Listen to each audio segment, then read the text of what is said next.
आइए मेरे साथ मिलकर के सभी एक बार पवित्र ओम का उच्चारण करेंगे।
त्वमिहिनः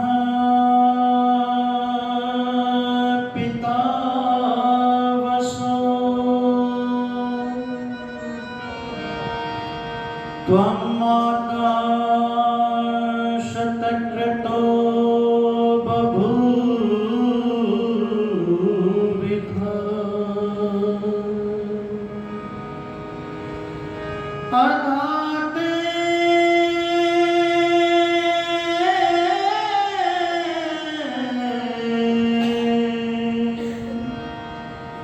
सुनमी महे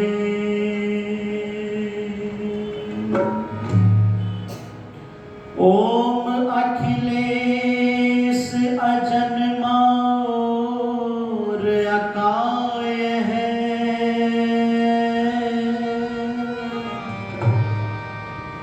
मूर्ति जिसकी नहीं ये वेद में बताय है चर्म के चक्षुओं से जो न नजर आता है धीर योगी उसे अंतःकरण में पाता है।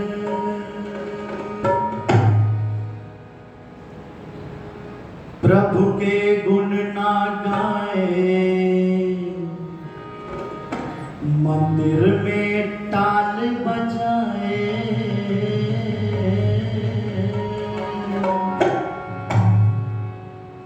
दुनिया को धोखे में रखा करके तो दिखाए प्रभु के गुण ना गाए मंदिर में ताल बजाए दुनिया को धोखे में रखा करके लोग दिखाए प्रभु के गुण ना गाए मंदिर में ताल बजाए दुनिया को धोखे में रखा करके लोग दिखाए प्रभु के गुण ना गाए हो दिल में है काला गले में है माला तिलक माथे पे लगाया जो दिल में है काला गले में माला तिलक माथे पे लगाया जो कभी गंगा में कभी यमुना में पाप करके तो नहाया जो कभी गंगा में कभी यमुना में पाप करके तो नहाया जो है ओ हरिद्वार कुंभ के मेले में गोते खूब लगाए प्रभु के गुण ना गाए मंदिर में ताल बजाए दुनिया को धोखे में रखा करके लोग दिखाए प्रभु के गुण ना गाए ओ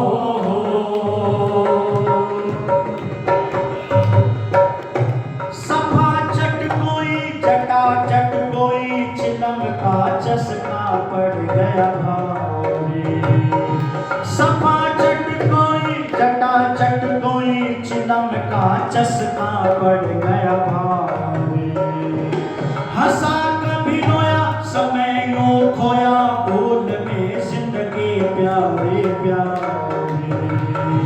हंसा कभी रोया समय यूं खोया, भूल में जिंदगी प्यारे प्यारे। ओ गुरु बना कर ढोंगे पाखंडियों के पैर दबाए, प्रभु के गुण ना गाए, दिल में ताल बजाए। दुनिया को धोखे में रखा करके लोग दिखाए, प्रभु के गुण ना गाए। ओ नहीं कोई सिपा नहीं प्रतिमा, ओम है नाम वो अंतर्यामी। नहीं कोई सिपा नहीं प्रतिमा, ओम है नाम वो अंतर्यामी। राम रख गाता यही समझाता, वो जड़ चेतन में सबका स्वामी। राम रख गाता यही समझाता, वो जड़ चेतन में सबका स्वामी। ओ अजर अमर है सबके भीतर, ज्ञान की ज्योति जलाए, प्रभु के गुण ना गाए, मंदिर में ताल बजाए। दुनिया को धोखे में रखा करके लोग दिखाए, प्रभु के गुण ना गाए, दिल में ताल बजाए। दुनिया को धोखे में रखा करके लोग दिखाए, प्रभु के गुण ना गाए, प्रभु के गुण ना गाए, प्रभु के गुण ना गाए।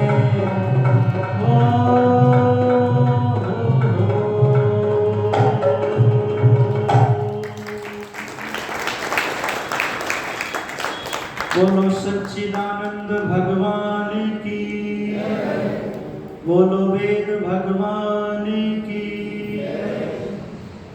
आइए एक गीत और सुनिएगा, फिर विस्तार से चर्चा आपसे साझा करूंगा।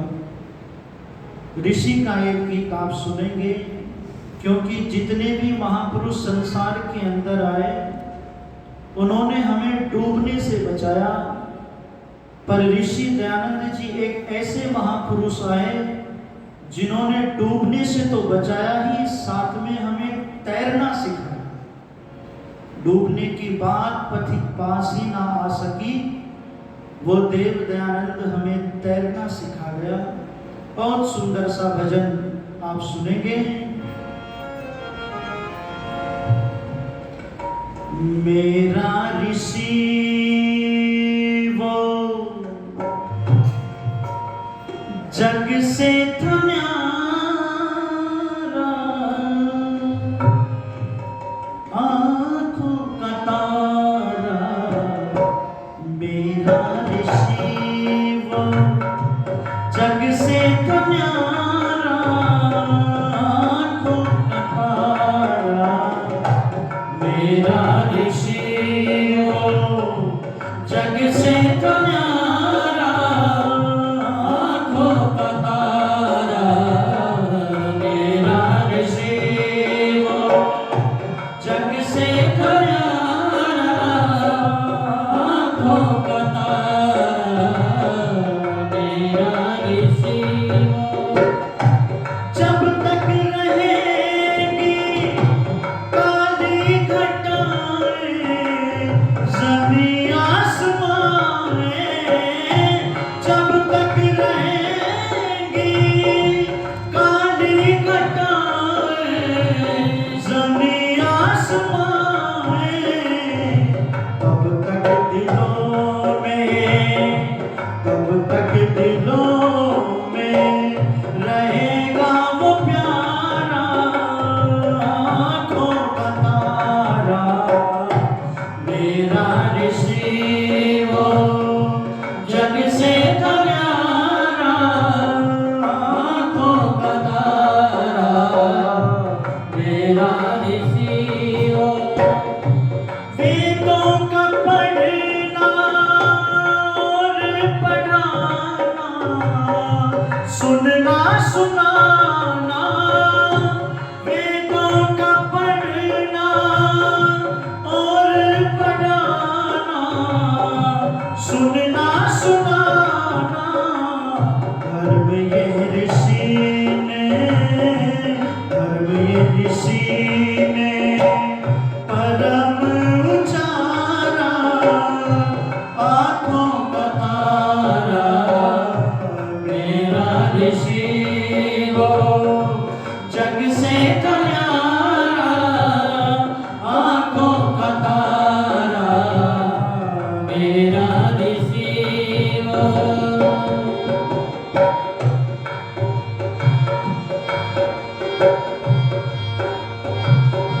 पिलाया, कांच भी खिलाया, कई बार प्याला विष का पिलाया, कांच भी खिलाया। सचिन में ऋषि को, सचिन में ऋषि को दे दिया पारा, आँखों का तारा। मेरा ऋषि वो जग से तो न्यारा, आँखों का तारा। मेरा ऋषि वो जग से तो न्यारा, आँखों का तारा। मेरा ऋषि वो जग से तो न्यारा, आँखों का तारा। मेरा ऋषि वो, मेरा ऋषि वो, मेरा ऋषि वो।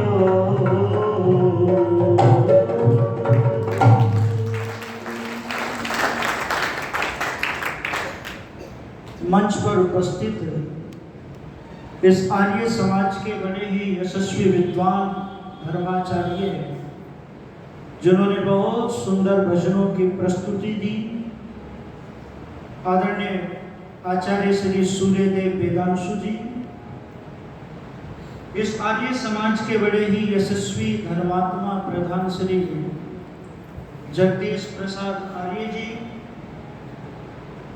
इस समाज के संरक्षक श्री गंगादत्त एलावत जी, आदरणीय श्री वीरेंद्र कुमार आर्य जी, रामपाल आर्य जी, मेरठ से हमारे बीच में समागत बहुत उच्च कोटि के विद्वान आचार्य श्री पुनीत शास्त्री जी, बहुत अच्छे कलाकार आदरणीय भाई श्री सुरेंद्र आर्य जी, बाल संबंध से आए आर्य समाज के बहुत ही युवा कर्मठ मंत्री आदरणीय भाई यतेंद्र जी, और उन्हीं के साथ में बड़े ही धर्मात्मा आदरणीय श्री चौधरी नंबरदार भागीरथ जी, उपस्थित धर्म प्रेमी बंधुओं, पूजा के योग्य वंदनीय पूजनीय माताओं बहनों, महर्षि स्वामी देवदानंद जी महाराज ने पाखंड को लेकर के एक बहुत बड़ा संग्राम किया है ऋषि दयानंद जी। और ऋषि दयानंद जी महाराज ने जो काम किया है, वो काम किसी दूसरे महापुरुष ने नहीं किया। जितना उपकार ऋषि दयानंद जी महाराज ने हमारे ऊपर किया है, पूरे विश्व के ऊपर किया है उस ऋषि दयानंद जी ने उपकार। और जो बात ऋषि दयानंद जी ने हमारे बीच में प्रस्तुत की, वो बात हमसे छूट गई थी, उस बात को हम भूल गए थे। आज लोगों ने एक ईश्वर की उपासना को भुला दिया। ऋषिवर देवदानंद जी महाराज से पहले इस देश के लोग ईश्वर को भूल करके न जाने कहां कहां पर माथा पटक रहे थे, न जाने मिट्टी के खिलौनों से खेल रहे थे। उस ऋषिवर देवदानंद जी महाराज ने कहा, देखो ईश्वर सर्वव्यापक है, ईश्वर निराकार है। हम लोगों ने उस ईश्वर को अवतार मान करके पूजा शुरू कर दी, ईश्वर को भूल करके। और इस अवतारवाद से माताओं बहनों, महमूद गजनवी ने मंदिरों को तोड़ा, और उन मंदिरों में जो हीरे जवाहरात थे वो सब लूट करके अपने देश को ले गया। इस देश के अंदर से सुंदर सुंदर स्त्रियों को, नौजवानों को लेकर के चला गया। इतिहासकार लिखता है, यदि एक एक ईंट का रोड़ा भी फेंक करके मारते, सेना परास्त हो जाती। पर पुजारियों ने कहा, शस्त्र उठाने की आवश्यकता नहीं है, ईश्वर हमारी रक्षा करेंगे। इस अवतारवाद से मेरा देश गुलाम हुआ। इस अवतारवाद में फंस करके आज भी हम ईश्वर से दूरी बना ली, आज भी हम ईश्वर से दूर हैं। और हमने गीत गाए, कैसे गीत गाए? कभी राम बन के कभी श्याम बन के चले आना, प्रभु जी चले आना। कभी राम बन के कभी श्याम बन के चले आना, प्रभु जी चले आना। माताएं बहनें इस गीत को खूब गाती हैं, मंदिरों में ये गीत खूब बजता है। कुछ कहती हैं तुम राम रूप में आना, सीता साथ लेके धनुष हाथ लेके। कुछ कहती हैं राम के नहीं श्याम के रूप में आना। और क्या लेकर के आना बताओ? माताएं बहनें बोलेंगी अब। हाँ, राधा साथ लेके और तीसरी मुरली हाथ लेके। मैं रुड़की में सुना रहा था, मैंने कहा माताओं बहनों कृष्ण के साथ में तो न्याय कर दो, कम से कम रुक्मणी तो बोल दो, उसकी पत्नी तो रुक्मणी थी। तुम्हें मुरली पसंद आई, सुदर्शन चक्र पसंद नहीं आया? तो धर्म प्रेमी बंधुओं, परम पिता परमात्मा ना राम बनता ना श्याम बनता, वो जन्मों के बंधन से दूर है। वेद का मंत्र कहता है अपानी पादो जगनो गृहीता। दर्शन का सूत्र कहता है क्लेश कर्म विपाक। वो परम पिता परमात्मा क्लेश कर्म विपाक अविद्या छिद्र उसमें नहीं है, वो इनसे दूर है। और एक और तो हम परमात्मा को कहते हैं त्वमेव माता च पिता त्वमेव, त्वमीना पिता वसो सैनो बंधुर जनिता। कि वो परमात्मा हमारा गुरु है, आचार्य, राजा, न्यायाधीश है। एक और हम ये कहते हैं और एक और हम जो है उसका अवतार मान करके उसको पूजते हैं, उसको मानते हैं। राम रख जी ने बहुत सुंदर पंक्तियां लिखी। और माताओं बहनों इस गीत को याद कर लो, जब मंदिरों में जाओ, जब भगवान का भजन करो तो ये गीत आपको याद होना चाहिए। नहीं राम बनता नहीं श्याम बनता, जन्मों के बंधन से प्रभु दूर है। जन्मों के बंधन से प्रभु दूर है। नहीं राम बनता नहीं श्याम बनता, जन्मों के बंधन से प्रभु दूर है। जन्मों के बंधन से प्रभु दूर है। कण कण में व्यापक है वो, कण कण में व्यापक है वो, तन मन में व्यापक है वो, तन मन में व्यापक है वो।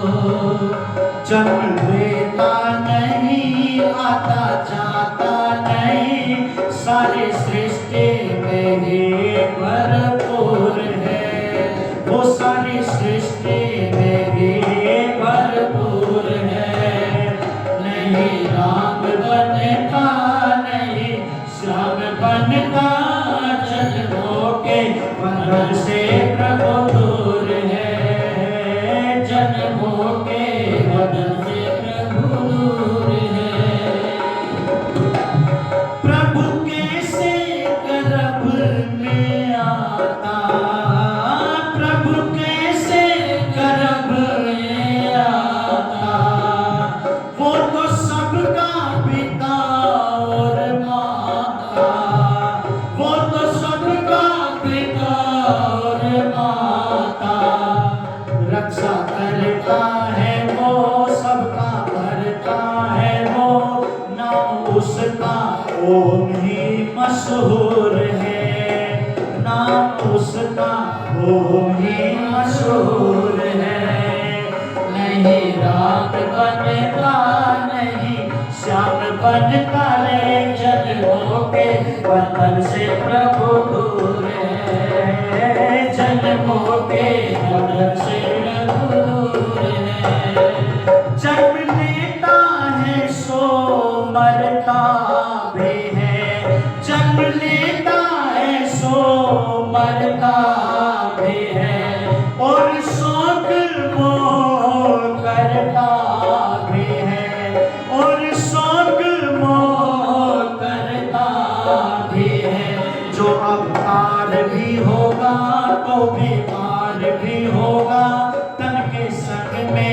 व्याधि जरूर है, तन के संग में व्याधि जरूर है। नहीं राम बनता, नहीं श्याम बनता, जन्मों के बंधन से प्रभु दूर है, जन्मों के बंधन से प्रभु दूर है। वेद कहता है वो निराकार है, वेद कहता है वो निराकार है, सर्वव्यापक है वो सर्वधार है, सर्वव्यापक है वो सर्वधार है। ग्रंथ कहते सभी, महंत कहते सभी, राम रखो उसका जगत में सारा नूर है, राम रखो उसका जगत में सारा नूर है। नहीं राम बनता, नहीं श्याम बनता है, जन्मों के बंधन से प्रभु दूर है, जन्मों के बंधन से प्रभु दूर है, जन्मों के बंधन से प्रभु दूर है, जन्मों के बंधन से प्रभु दूर है, जन्मों के बंधन से प्रभु दूर है, दूर है।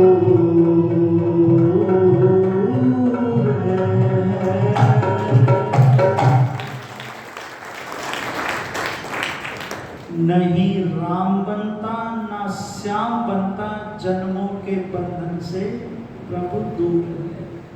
कण कण में व्यापक है वो, तन मन में व्यापक है वो। ईशावास्यम इदं सर्वम यत्किंच जगत्याम जगत्। हमारे संतों ने, हमारे ग्रंथों में उस ईश्वर को निराकार माना गया, निराकार कहा गया उस ईश्वर को। और यदि अवतारवाद में ले लोगे तो वेद की बातें, सृष्टि का जो क्रम है वो सब कुछ बिगड़ जाएगा, सब कुछ बिगड़ जाएगा। मैं निवेदन करने लगा हूं, बाबा तुलसी ने रामचरितमानस के अंदर चौपाई लिखी, बिनु पग चलत सुनत बिनु काना, कर बिनु कर्म करई विधि नाना। बिनु पग चलत सुनत बिनु काना, कान नहीं है पर सुनता है वो। किसकी सुनता है? जो भगवान का भक्त होता है। बिना हाथ और पैर के सारे अपने कर्मों को ईश्वर करता है। कभी निठल्ला आलसी बन करके किसी से अपने काम करने में सहायता नहीं लेता। उस परम पिता परमात्मा को किसी की आवश्यकता नहीं है। वो ऐसी शक्ति है, वो ऐसी सत्ता है। और मैं आपसे निवेदन करने लगा हूं कि ऋषिवर देवदानंद जी महाराज ने ईश्वर की पहचान दी। ऋषिवर देवदानंद जी महाराज ने कहा है, संसार के लोगों, जिस ईश्वर को तुम निराकार, वो साकार मानते हो, वो ईश्वर तो निराकार है। वेद में उसको सर्वज्ञ सर्वंतर्यामी कहकर के पुकारा गया। और उस ऋषिवर देवदानंद जी महाराज के आगे बहुत बड़े बड़े प्रलोभन दिए गए उस ऋषि को कि आप इसका प्रचार करें कि ईश्वर तो साकार है, ईश्वर जड़ पूजा से प्राप्त हो जाएगा। पर ध्यान देना, उस ऋषिवर देवदानंद जी महाराज ने ये कहा, न तस्य प्रतिमा अस्ति यस्य नाम महत्यसा। परम पिता परमात्मा की कोई मूर्ति नहीं है। परम पिता परमात्मा की कोई मूर्ति नहीं बना सकता। कैसा है वो ईश्वर? हमने कभी जानने का प्रयास नहीं किया, हमने कभी अपने ग्रंथों को उठा करके नहीं पढ़ा। जैसा जिसने कह दिया सत्य वचन महाराज, ऋषिवर देवदानंद जी महाराज के जीवन की घटना याद आती है। उस ऋषिवर देवदानंद जी महाराज के साथ में एक ईश्वर का सहारा था, एक ईश्वर का सहारा था, और ईश्वर के उस सहारे से बड़े बड़े जो शास्त्रार्थी थे, बड़े बड़े जो पहलवान थे, सबको धराशायी कर दिया, सबको पराजित कर दिया। काशी के शास्त्रार्थ को उठा करके आप पढ़ेंगे तो काशी के शास्त्रार्थी जो थे उन्होंने ब्रह्मचारियों से ये कहा कि यदि ये व्यक्ति अशुद्ध उच्चारण भी करेगा तुम पकड़ लेना और हमें बता देना। काशी के दिग्गज राजा, ब्रह्मचारी लोग सारे ताक में बैठे हुए थे कि कहीं से कोई गलती मिले, कहीं से कोई अशुद्ध उच्चारण तो करे। पर ऋषि दयानंद के खजाने विद्या से भरे हुए खजाने थे, सारे प्रमाण जो है कंठस्थ थे ऋषि दयानंद जी महाराज के। लोग ये कहते थे कि शास्त्रार्थ करने की हिम्मत नहीं होती, उसके सामने जाते समय तो मुंह पर ताला लग जाता है, ताला लग जाता है।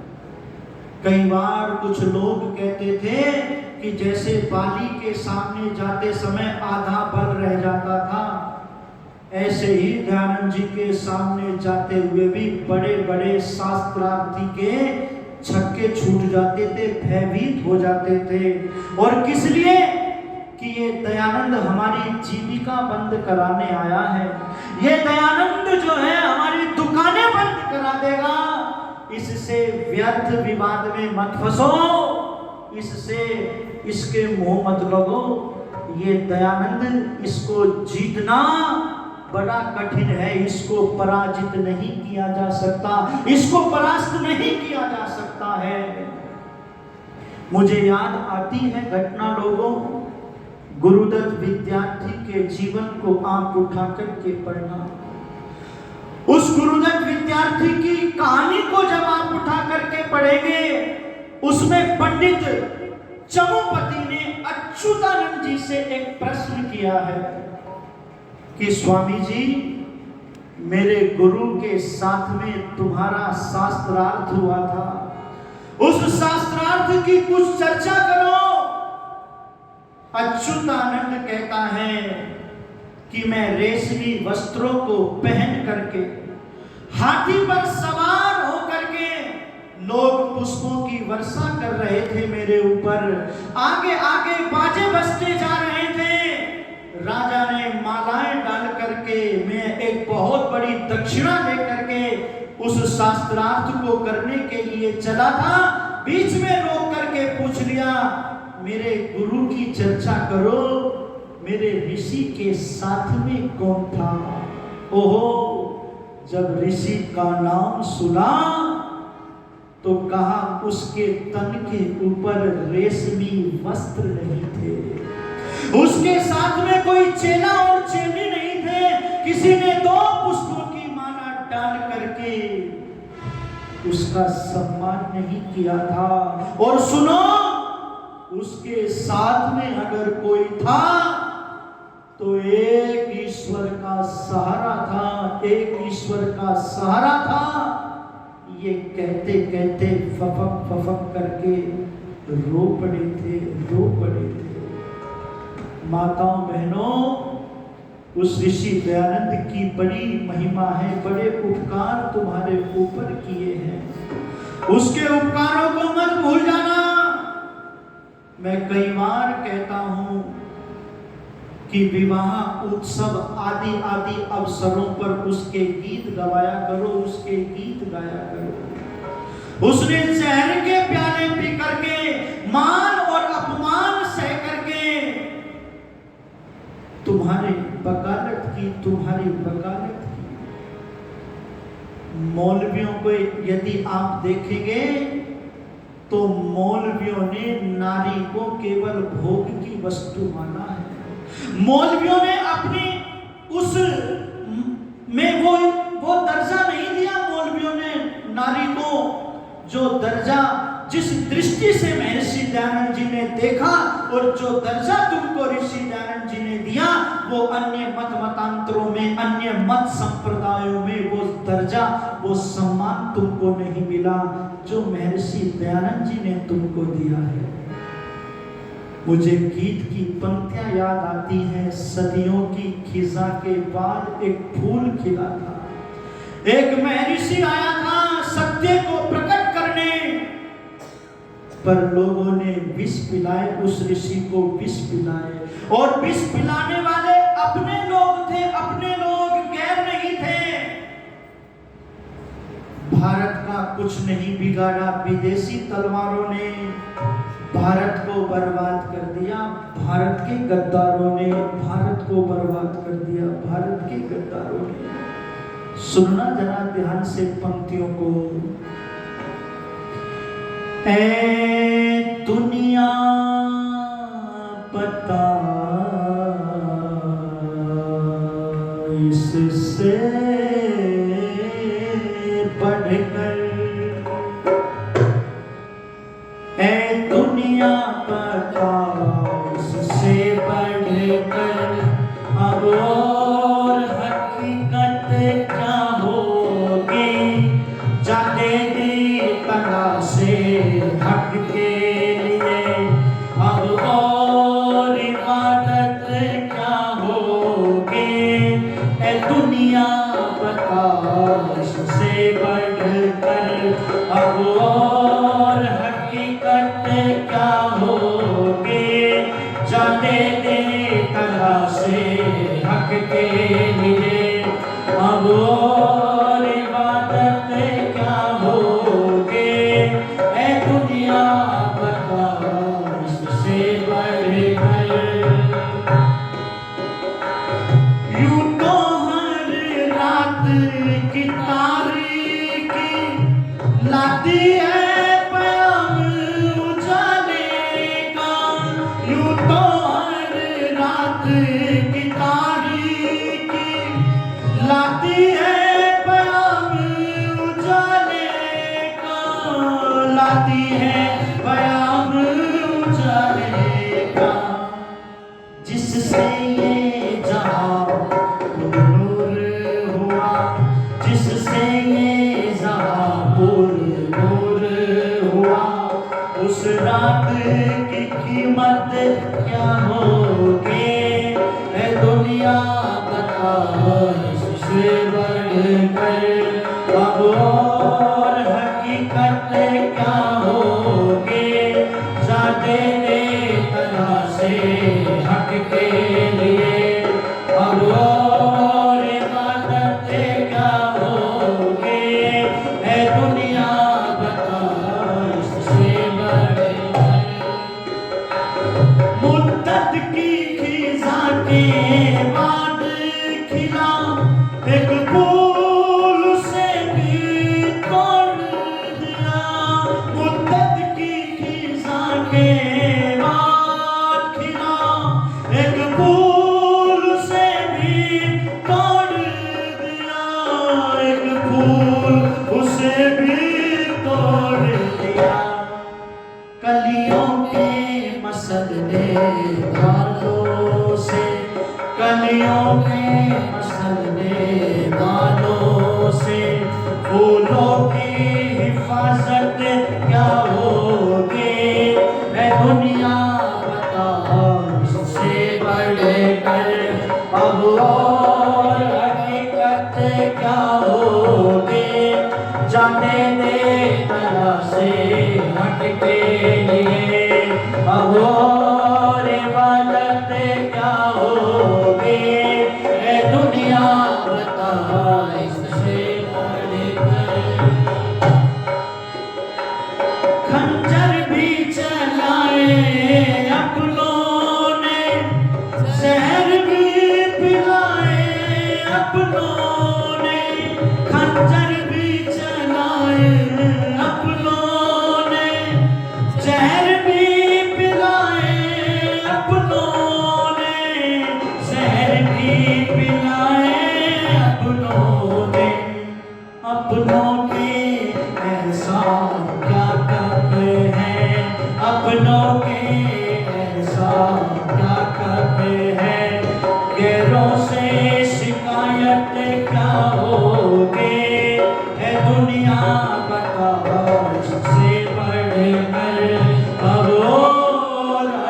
हकीकत क्या होगे, जाने दे तला से हक के लिए।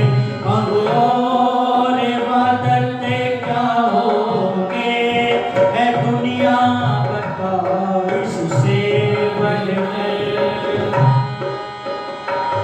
औरों के लिए जीने वाले मरकर भी हमेशा जीते हैं। औरों के लिए जीने वाले मरकर भी हमेशा जीते हैं। मरकर भी हमेशा जीते हैं। जिस मौत पे दुनिया रश्क करे, जिस मौत पे दुनिया रश्क करे, उस मौत की कीमत क्या होगी, ए दुनिया बता उससे बढ़कर। अब और हकीकत क्या होगी, जाने दे तला से हट के लिए। अब और इबादत क्या होगी, है दुनिया बता इससे बढ़कर। अब और इबादत क्या होगी, है दुनिया बता इससे बढ़कर। है दुनिया बता इससे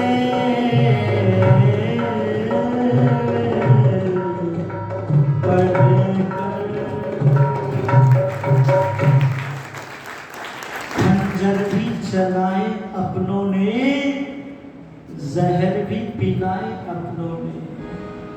औषधि का नाम लेकर के जहर पिलाया गया। अजमेर के अंदर ऋषि दयानंद जी महाराज को बहुत भयानक विष दे दिया गया, और उस विष को देख करके डॉक्टर अली मर्दान ने कहा था कि जिसको इतना भयानक विष दे दिया गया हो, विष फफोले बन करके फूट रहा था, ऋषि दयानंद जी के चेहरे पर एक मुस्कुराहट थी। डॉक्टर अली मर्दान ने कहा था कि सहनशीलता का इतना बड़ा व्यक्ति मैंने संसार के अंदर कोई दूसरा नहीं देखा, कोई दूसरा नहीं देखा। और सहनशीलता का ही नहीं, क्षमाशीलता का भी इतना बड़ा उदाहरण संसार के अंदर दूसरा नहीं मिलता है। जगन्नाथ ने विष दे दिया और उसके प्राणों की रक्षा करते हुए पैसे दे करके उसको नेपाल में भगा दिया। चला जा यहाँ से, तूने बहुत बड़ा अनर्थ कर दिया। वेद का भाष्य अधूरा रह गया है। जगन्नाथ तूने अच्छा नहीं किया। परमात्मा से संवाद कर रहे हैं, प्रभु तूने अच्छी लीला की, प्रभु तेरी यही इच्छा है, तो प्रभु तेरी इच्छा पूर्ण हो, तेरी इच्छा पूर्ण हो। अंतिम समय में गुरुदेव विद्यार्थी का जीवन बदल जाता है। लोगों के चेहरे में आंखों से अश्रुधारा बह रही है, और ऋषि दयानंद अपने ईश्वर से संवाद कर रहे हैं। वेद के मंत्रों का मनोहर गान करते हुए आर्यों से निवेदन करते हैं। चंद पंक्तियां सौंपता हूं राम रख जी की। ओम नाम का सुमिरन करके हंसते हंसते चल दिए। ओम नाम का सुमिरन करके हंसते हंसते चल दिए। आर्य जनों से योगी अंतिम करके नमस्ते चल दिए। ओम नाम का सुमिरन करके हंसते हंसते चल दिए। ओम नाम का सुमिरन करके हंसते हंसते चल दिए। आर्य जनों से योगी करके नमस्ते चल दिए। ओम नाम का सुमिरन करके हंसते हंसते चल दिए। जंगले में जाली और दरवाजे साकल में कुंडे खोल दो इनके शुद्ध हवा के रास्ते ये सारे। आर्य जनों से आदेश देके बोले ऋषिवर आगे से हट के आ जाओ तुम लोग पीछे हमारे।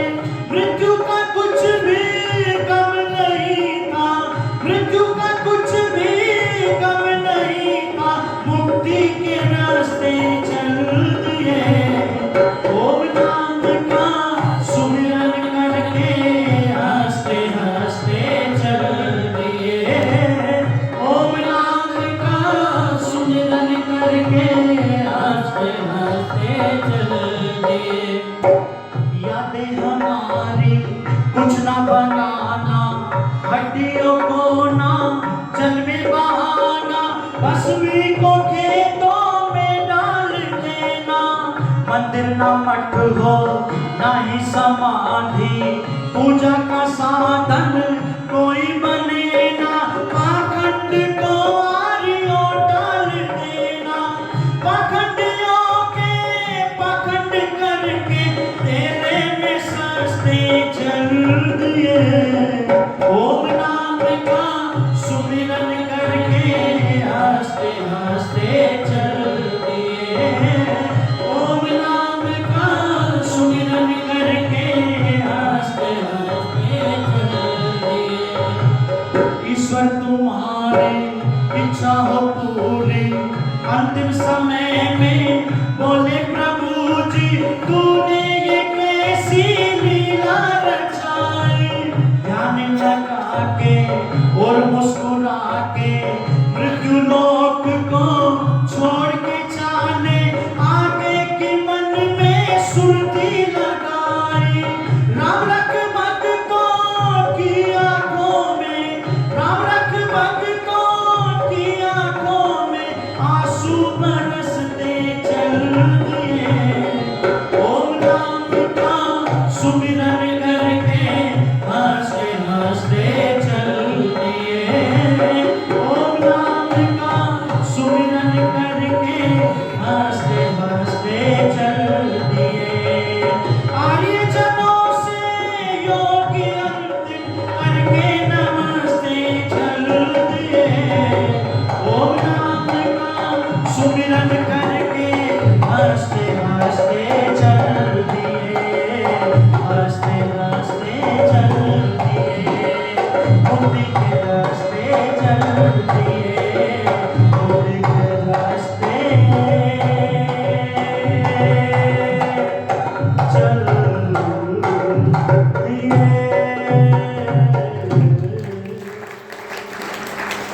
मृत्यु का कुछ भी गम नहीं था, मुक्ति के रास्ते चल दिए। आपसे मैं निवेदन करने लगा हूं कि ऋषिवर देव दयानंद जी को उठा करके पढ़ना। तो ऋषि दयानंद जी महाराज ने निराकार ईश्वर की उपासना करने का उपदेश दिया है। निराकार ईश्वर को मान करके हम उस परमात्मा की भक्ति करें।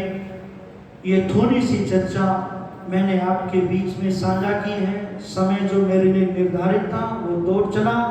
आप लोगों ने बड़ी तन्मयता के साथ में मेरी बातों को सुना। सभी का आभार और बहुत धन्यवाद। वाणी को विराम। इत्यो सम।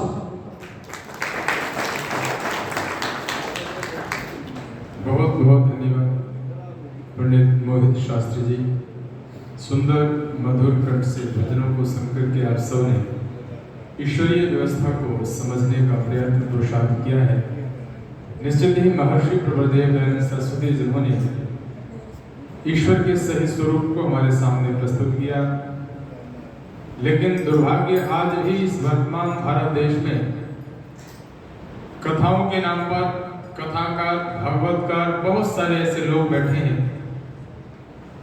जो अधिकार महर्षि दयानंद ने इस नारी जाति के लिए दिलाया, आज भी इस इसका विरोध करने वाले मंचों पर बहुत हैं जो ये कहते हैं कि गायत्री मंत्र का जाप महिलाओं को नहीं करना चाहिए। आज भी बोल रहे हैं कथाओं में, और उनकी कथाओं में 70% से ज्यादा महिलाएं होती हैं, और वो कथाकार कह रहे हैं कि महिलाओं को गायत्री मंत्र जपने का अधिकार नहीं है।